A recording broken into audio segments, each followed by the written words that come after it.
Translation and purport by His Divine Grace, Srila Prabhupada.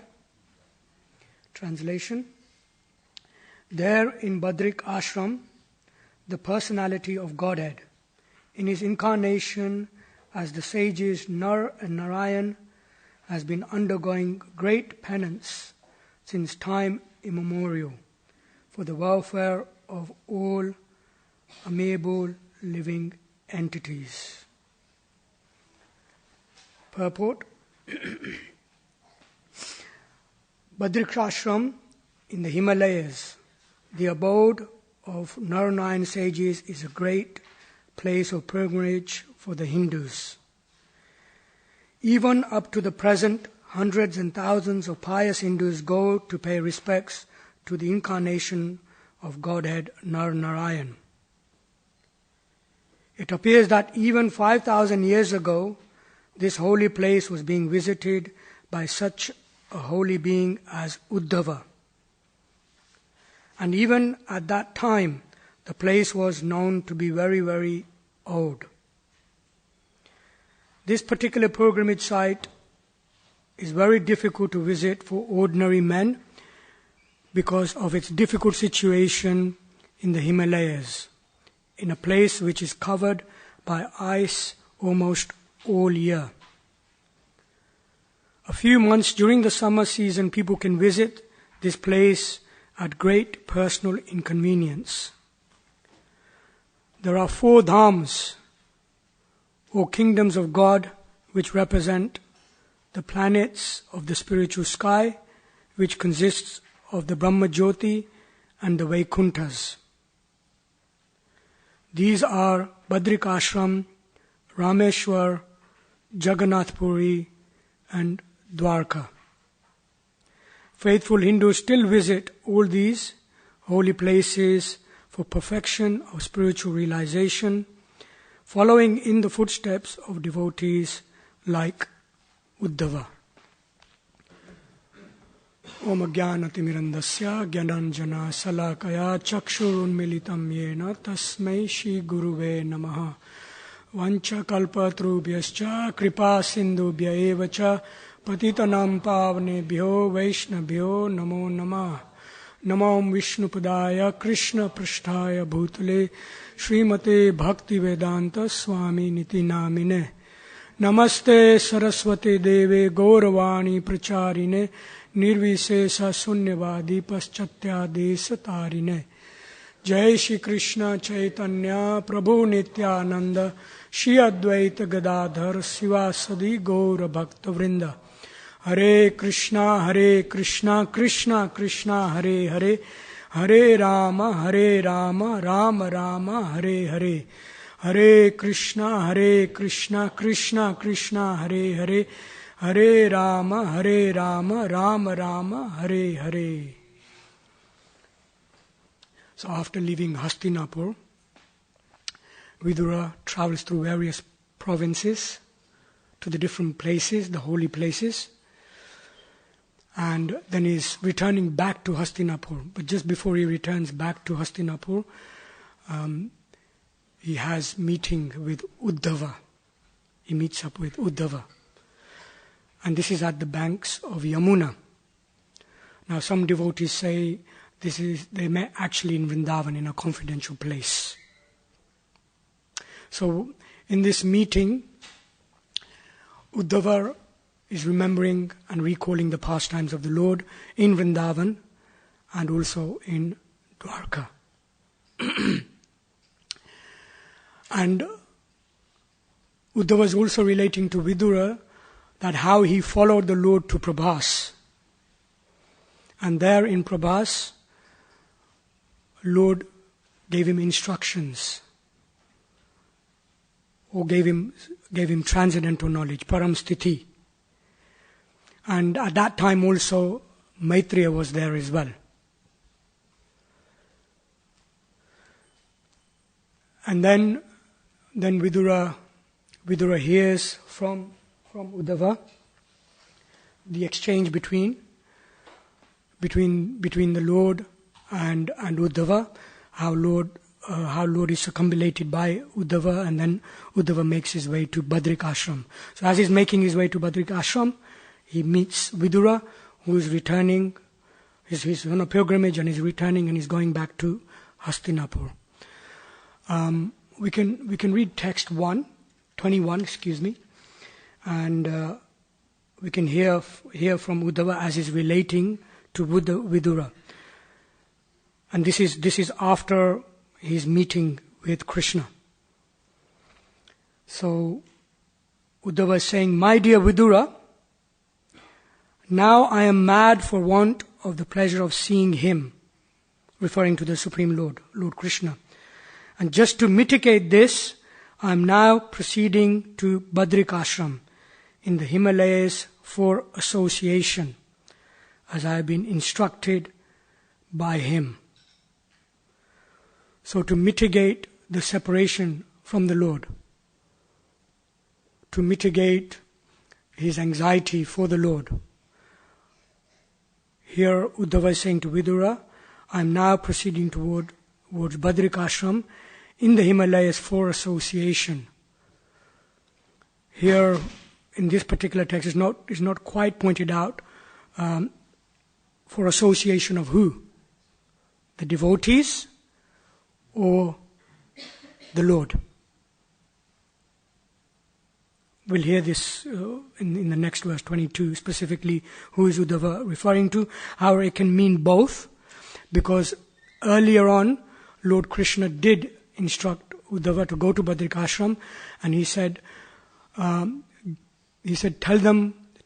the devotees that are there who are suffering the pains of my separation about myself. Right? So in this way they may be relieved somewhat of their suffering due to separation. So it could refer to the devotees, but it's not quite clearly pointed out in this verse. So also another thing we get from this particular translation is that if we want to mitigate our anxieties, our separation from the Lord, mitigate some challenges, some difficulties we're going through our lives, then association, taking association of the devotees of the Lord. And also here Uddhava is saying, as I have been instructed by him. So if you follow the instructions of the Lord, of the devotees, then we may be relieved of our anxiety. So this is the solution to be relieved of any challenges, any anxieties. We follow the instruction of the Supreme Lord, and we put ourselves in the association of the devotees. So what's there? Who is there in Badrik Ashram? So text 22 says, Yatra Narayano Devo Narascha Bhagavan Rishi. So the rishis Nar Narayan are there in Badrik Ashram. Yeah? And Lord Narayan, there is the incarnation of the Supreme Personality of Godhead, and Nara is said to be Arjuna. So both of these personalities, they are twins, and they are the sons of Dharma and Murti. Dharma is the direct son of Lord Brahma, and Murti is the daughter of Daksha and Prashuti. Right? So twins were born as the incarnations of the Lord, and Arjuna to Dharma and Murti. So in Badrik Ashram, they engaged in austerities, in penance. And they've been engaging in these penance since time immemorial for the welfare of all amiable living entities. So the Sanskrit term used is mridu tivram tapo dirgham tepate loka bhavano. So mridu can mean friend. Mridu can mean a non-envious person. Mridu can also mean pleasant, merciful. So it's interesting here, Srila Prabhupada is saying that for the welfare of all amiable living entities, the non-envious living entities, pleasant, amiable living entities. Vishwanath Chakravarti Thakur says it slightly differently. He says that the Lord was merciful and friendly, being merciful and friendly to the living entities. Therefore, he engages in austerities for their welfare. Right? Loka bhavana. And the Lord, as Narayan is been engaging in these austerities for a long, long time, from the very beginning of creation. If we go to the purport, Badrik Ashram is in the Himalayas, and this is the abode of Narayan sages. It's a great place of pilgrimage for the Hindus. The term Badrik Ashram, this region is known as the place of the Badris. Badris is referring to the type of trees that grow there in abundance. Sometimes these trees are referred to as berry trees. Right? So in this place where there are abundant Badri trees, the Lord had his ashram there, and is engaging in austerities. Prabhupada continues, even up to the present, hundreds and thousands of pious Hindus go to pay respects to the incarnation of Godhead Narayan. Also, another name for Badrik Ashram is Vishal, because hundreds and thousands, lot of people, lot of Hindus go to pilgrimage to this particular place. So Vishal means great, right? The Lord who is great, and the place which is so great that great numbers come and visit this place, take advantage of this place. It appears that even, Prabhupada is continuing, it appears that even 5,000 years ago, the holy place was being visited by such a holy being as Uddhava. And even at that time, the place was known to be very, very old.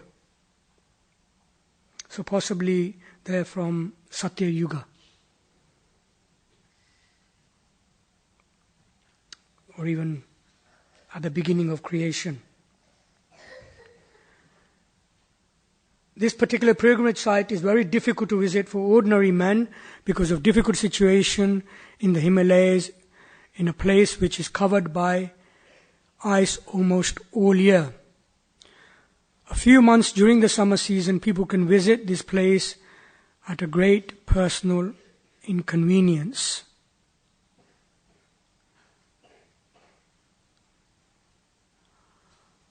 There are 4 dhams, or kingdoms of God, which represent the planets of the spiritual sky, which consists of the Brahma Jyoti and the Vaikunthas.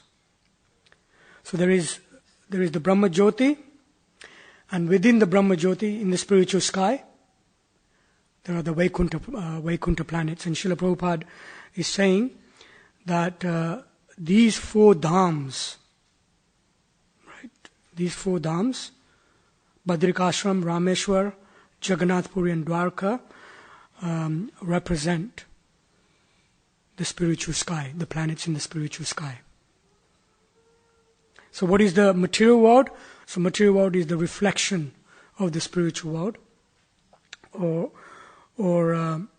it's sometimes described as a cloud in the spiritual sky. In the corner of the Brahma Jyoti, somewhere, there is this dark cloud, and that within that dark cloud, right, there's these different universes which are referred to as the material universes, or the material world. This area is known as the material world. Also, there are a couple of other names also given to Badrik Ashram as well. Yuga Siddhi. So one can actually have the darshan of Lord Narayan if they engage in severe penances, they engaged in proper austerities. So it is still possible to have darshan of Lord Narayan. At this moment, if you go, and if you're not so much into austerities and penances, you're still able to have darshan of Narayan Shila there. Yeah. Also, another name that's given to Badrik Ashram is Muktipad, a place where one can attain liberation. There is a conversation between Vasishtha and Arundhati, and Vasishtha is explaining to Arundhati that if one visits Badrik Ashram and worships Lord Narayan there, then one will become free from all sinful reactions. So in this way, it's also a place of liberation, and therefore it is referred to also as Muktipad.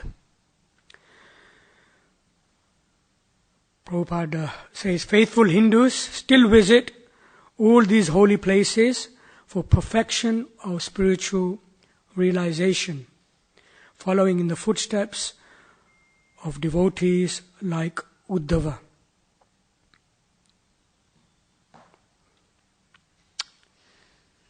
So who are the Hindus? The Hindus, Prabhupada is saying, following in the footsteps of devotees like Uddhava, they still visit this place in order to attain perfection in spiritual realization. Srila Prabhupada writes in one letter, the Hindus are those group of people who are referred to by the foreigners to live on the other side of the river Indus. And they followed the Vedic culture of Varnashram. And what is Vedic culture based on? The Vedas, the Vedic scriptures. And then Prabhupada said, this is our connection with the Hindus. They follow Vedas, we also follow Vedas, and Varnashram, Srila Prabhupada said, this is our connection.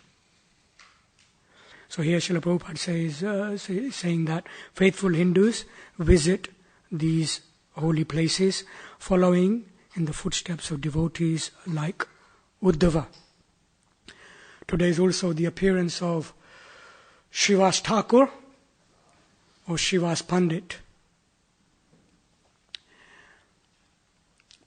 Both of these titles are given to Srivas, Pandit and Thakur. Thakur literally means God or godly. You can also say it's another term for Prabhu. Yeah. Usually those people who held high positions were given the term Thakur, or those who owned land, those who were governors were given the title Thakur. And Srivas is also referred to as Srivas Pandit because he was a great Brahmana. He was very learned. He was coming in the line of respected Brahmanas. His father was Jalandhar. His name was Jalandhar, and he is said to be very respectful or respected Vedic Brahmana. Srivas Thakur is one of the members of the Panchatattva, the Supreme Truth in 5 features.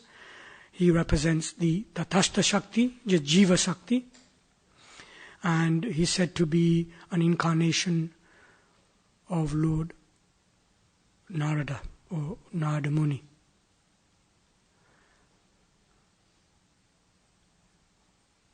Srivas Thakur was born in a place known as Srihata.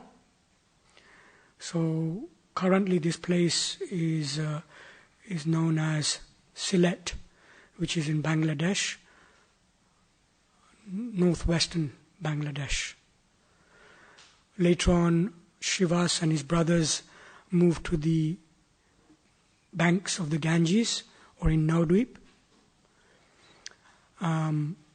very close to the place of Jagannath Mishra, Advaitacharya. And then after Nimai taking sannyas, it is said that Shivas and his family went to Kumarhata. Kumarhata is a place where Ishwarapuri had appeared. Right? And later on, after sannyas, after visiting Advaitacharya, going to the Ganges, Lord Chaitanya visits Kumarhata, and he takes the dust of the place where his spiritual master Ishwarapuri was born, and it is said that Lord Chaitanya would take a little bit of this dust every day. So a very holy place where Shivas moved on to in later on in his life. Shivas had 4 brothers. The oldest brother was Sri Nalina, and Sri Nalina had a daughter, Narayani. Narayani is the mother of Vrindavan Das Thakur. Vrindavan Das Thakur is the personality who compiled Chaitanya Bhagavat. Shivas's other brother's name is Sri Ram. Sri Ram is said to be non-different from Parvat Muni. Parvat Muni and Nad Muni are usually talked about together. They're said to be friends. They usually go to different places, visit different people. We hear of Parvat Muni and Nad Muni attending to Mrugari to see how he's doing, after Nad Muni had given him instructions that just chant the holy name, engage in devotional service, and everything will be okay. You'll be taken care of. Because Mugari's worry was, who will take care of my family if I don't hunt and kill these animals? Right? So at that time, Parvat Muni had accompanied Nad Muni, and Parvat Muni is very surprised that Mugari the hunter was completely a different person. Right? Just as they were coming, Mugari was very careful not to step on the ants. And Parvat Muni says to Nad Muni, yeah, it is not at all surprising that because of your association and because of your instruction, that Mugari has become such a person, such a loving devotee, very compassionate personality. So, it is said that Sri Ram is non-different from Parvat Muni. Then also there was another brother. His name was Shripati, and then also there is Sri Nidhi as well. And sometimes Sri Nidhi is also referred to as Sri Kanta. So in this way, Srivas Thakur had 4 brothers. And these brothers would always engage in doing kirtan. There will be Shri Radha Gokulananda ki, Shri Sitaram Lakshman Hanuman ki, Shri Gaur Nitai ki.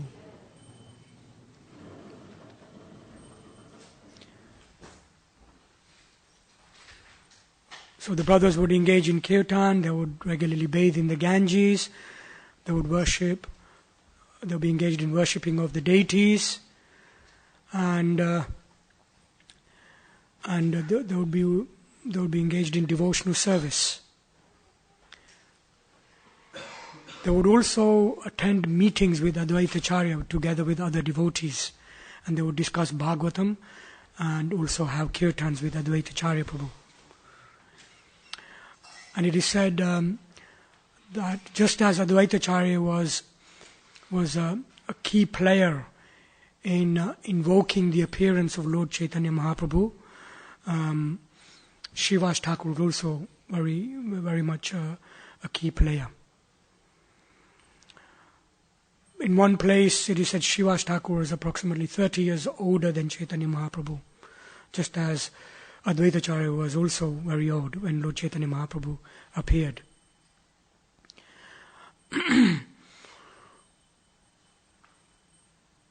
So Srivas Thakur was there, at the appearance of Chaitanya Mahaprabhu, and it is said that together with Advaitacharya and Sita Devi, Malini, wife of Shiva, has also attended to Nimai at his birth. Malini is said to be an incarnation of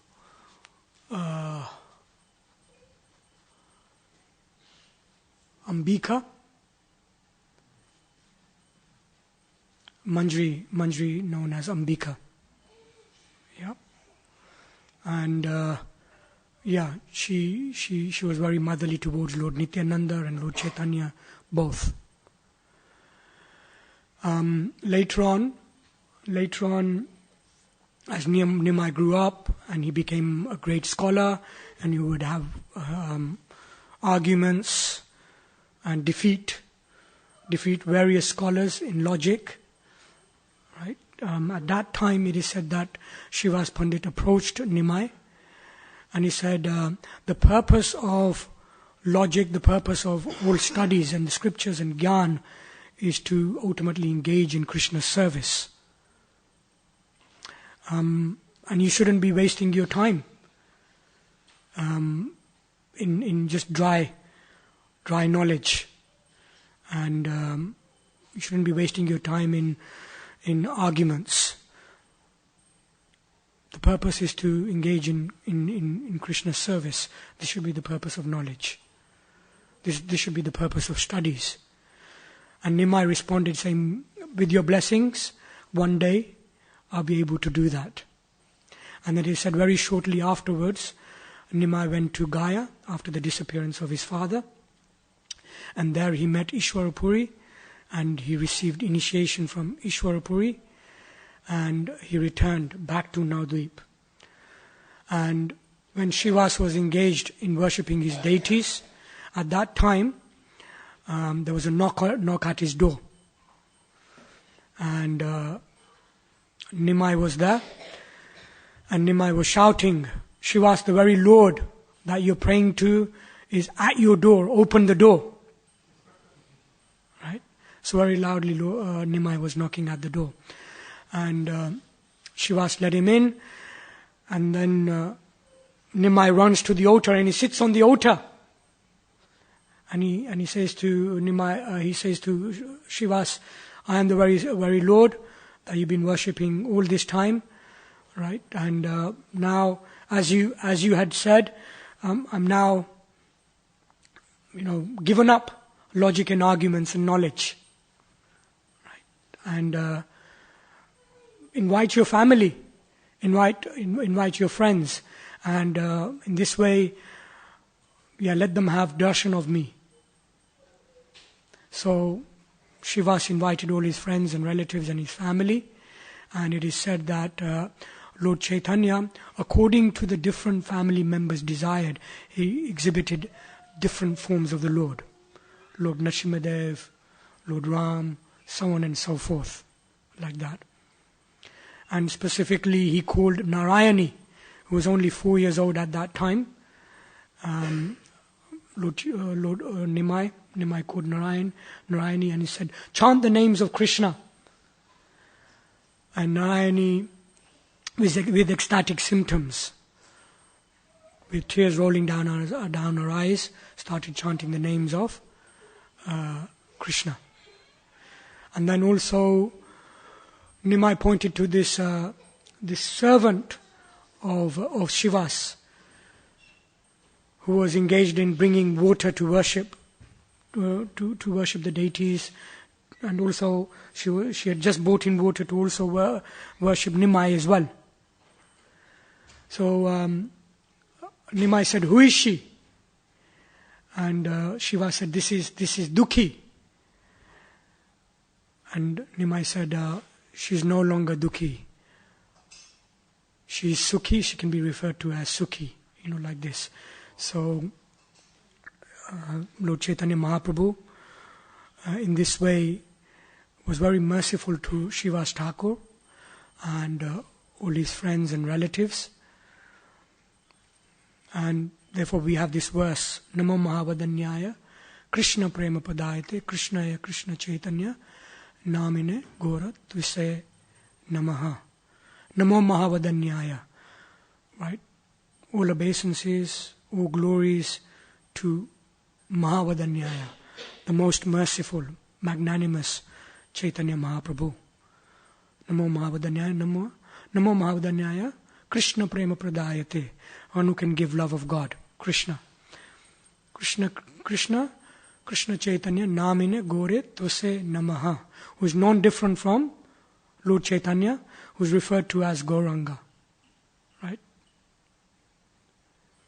And it is said at this point where Lord gave darshan to various personalities, personalities in Shivasi's home, at this point it is said that this was the inauguration of the Yuga Dharma. And there onwards, then the holy name was chanted regularly in the house of Srivas Thakur.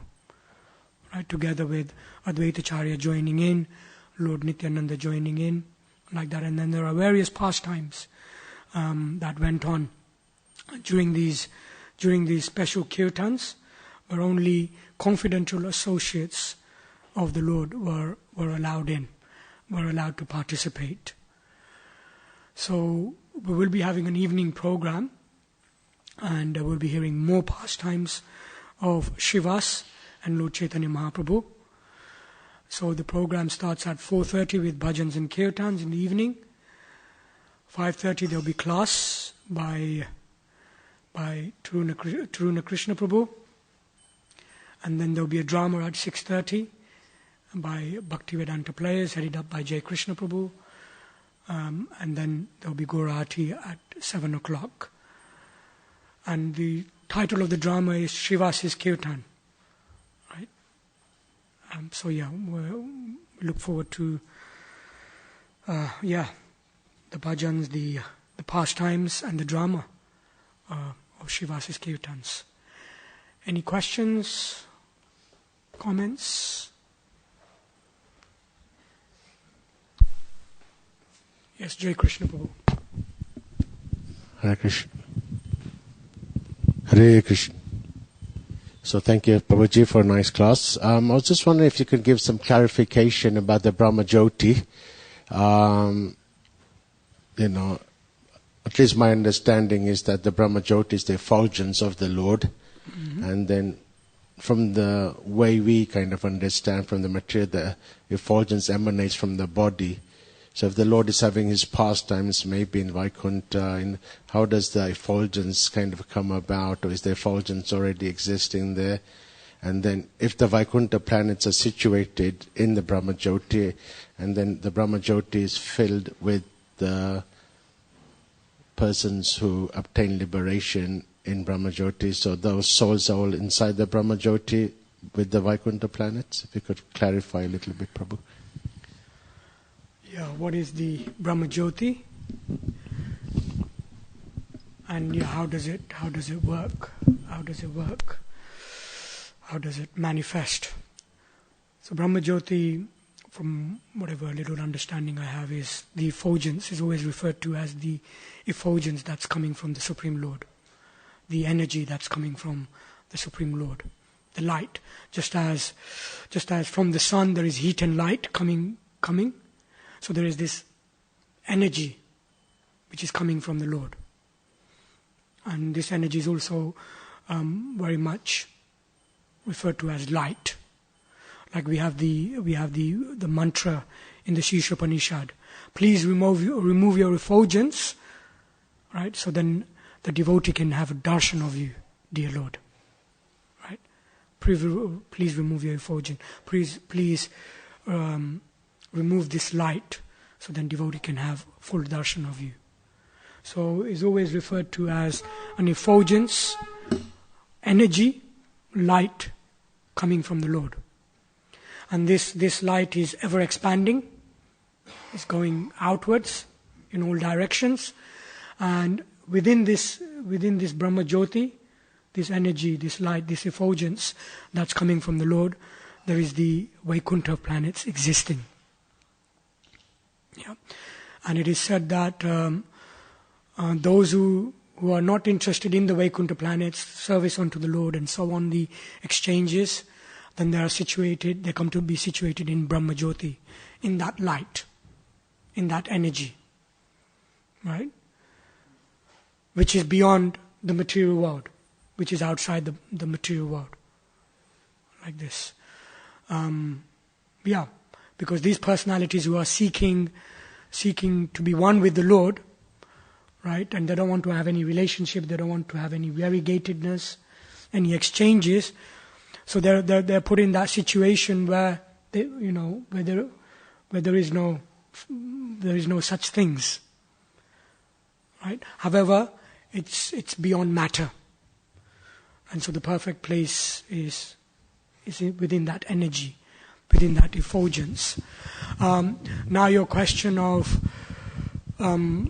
the Lord is having his pastimes, so what's happening with the Brahma Jyoti? Is it kind of like going along with him, like that, as he's having his exchanges? I haven't come across any descriptions of what happens, to the Brahma Jyoti as the Lord is engaged in these various pastimes. I don't know if other devotees have any thoughts on that.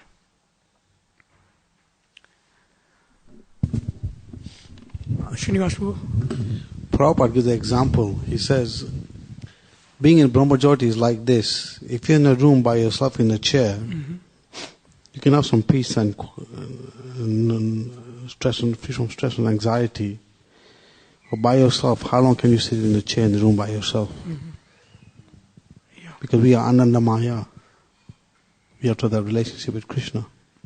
Yeah. So attaining Brahma Jyoti is not the You come down highest. again.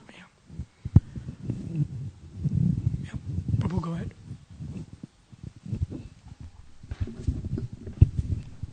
Thank you so much. So I've heard it, and that the performance of Lord Chaitanya Sankirtan at Srivasangan, that's equivalent to Rasa Leela, right? But Srivas Thakur is Narad Muni, and he used to participate in that Sankirtan. But if you see, Narad Muni is a devotee of Vaikuntha. He is not there in Goloka Vrindavan. So how do you understand this, that he is able to participate in a Leela which is equivalent to Rasa Leela?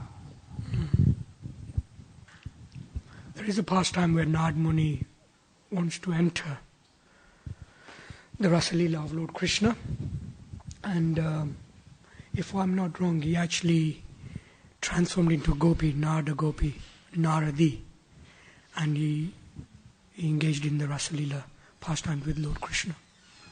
So it is possible for Narada to have these exchanges with the Lord, intimate exchanges with the Lord.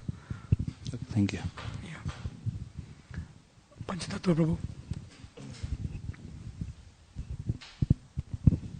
Thank you, bro.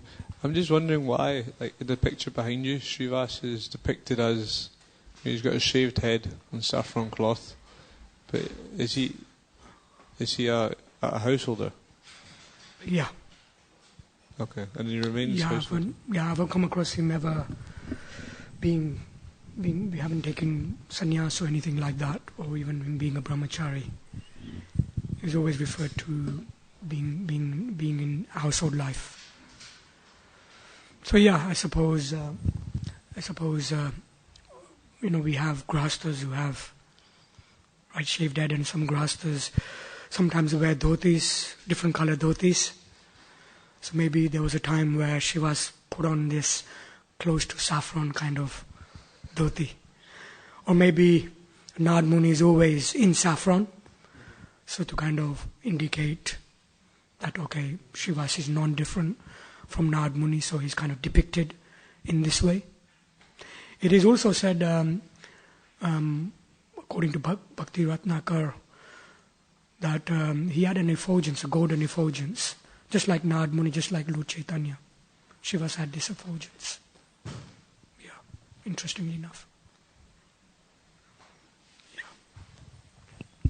David Prabhu? Hare Krishna Prabhu, thank you for the class. When I was in Mayapur, I got this advice, and they basically said that the Pancha Tattva is in your heart. To remember that the Pancha Tattva is in your heart. Mm-hmm. So I was, if I'm honest, I was a bit skeptical about this, because in terms of Srivas being a Jiva Tattva, I was wondering, is it still true as well? Yeah, I don't know. I've never heard the Panchatattva being in one's heart. Of course, the devotee can be thinking of and remembering the Panchatattva, right, and the various exchanges amongst themselves. So in that way, the devotee is thinking and thinking of the lordships within his or her heart. Yeah. When we say Srivas is a Jiva Tattva, he's not an ordinary Jiva like us. Right? He's an intimate associate of the Lord, empowered by the Lord. Yeah. So he's not just a regular living entity. He's an extraordinary living entity. Yeah.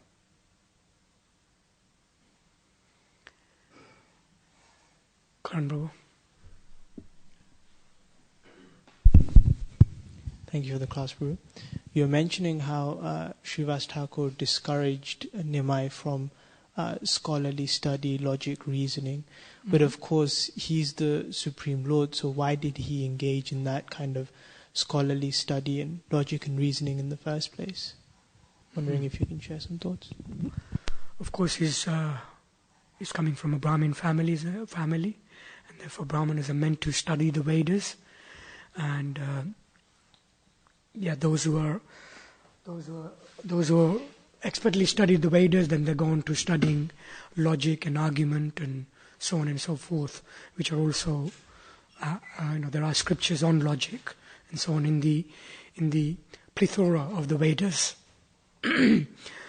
So in this way, Lord Chaitanya, coming from a Brahmin family, this was a duty of a Brahmana, right? He was also a teacher. He had students, right? And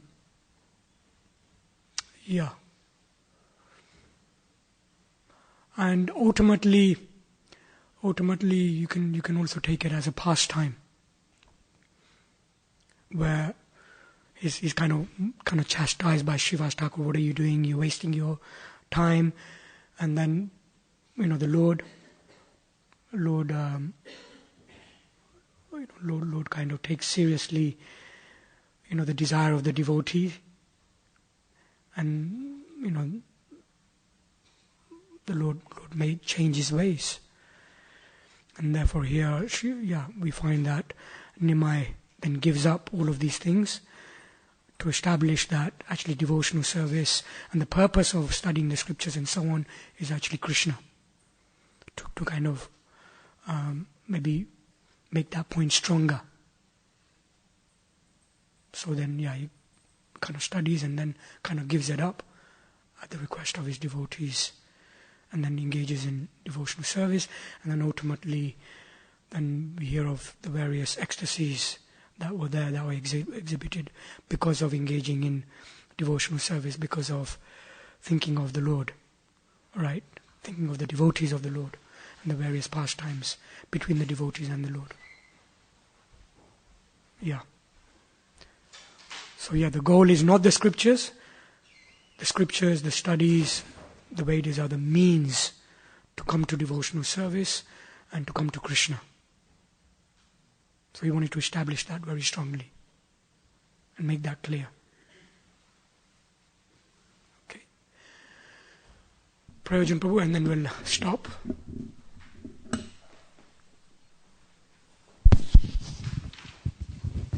Narada Muni, he carries an instrument. Mm-hmm.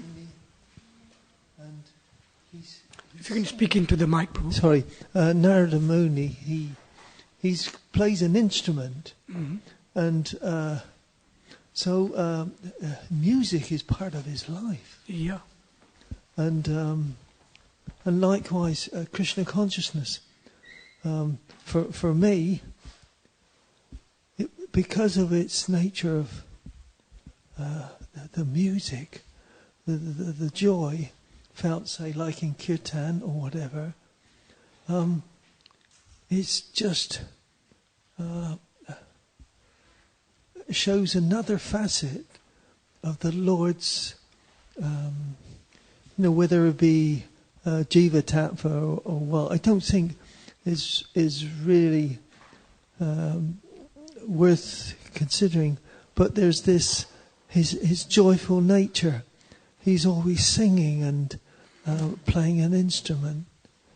And so I think that's there as well. He represents the jiva in the Panchatattva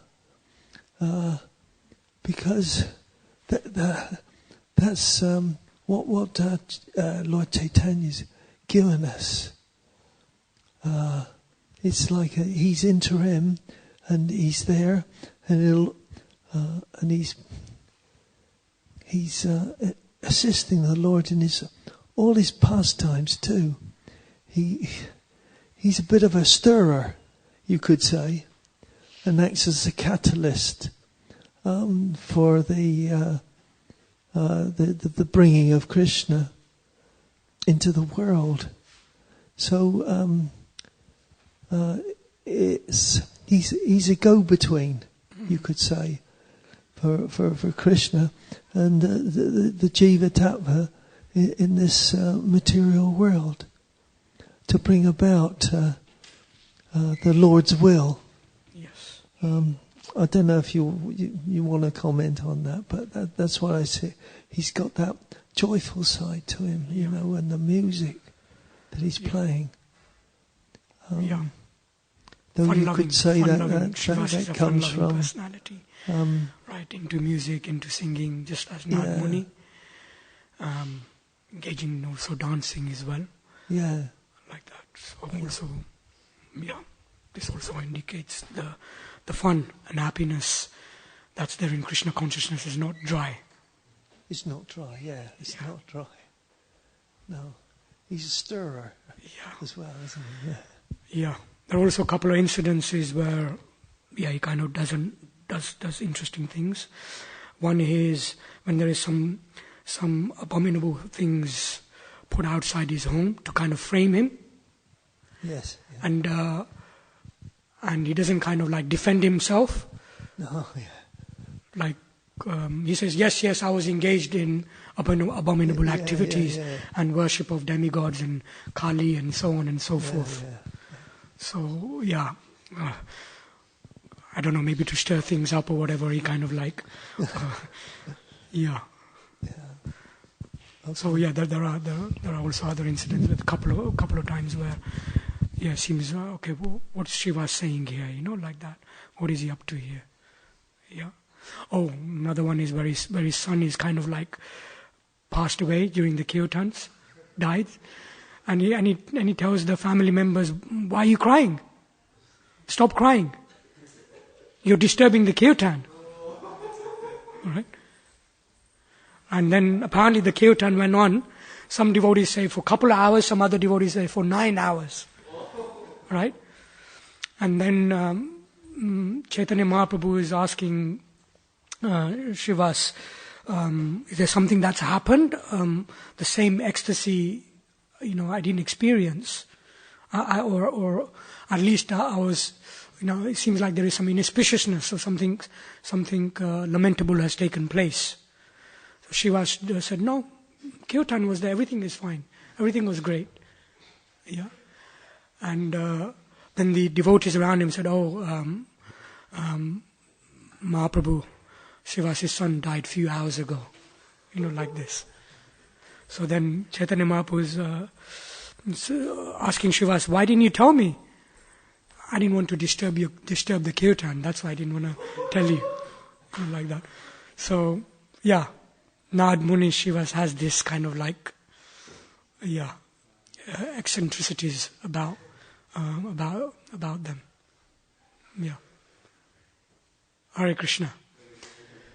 Jai Srila Prabhupada ki. Shivas Thakur ki, Gaur Bhakta Vrinda ki.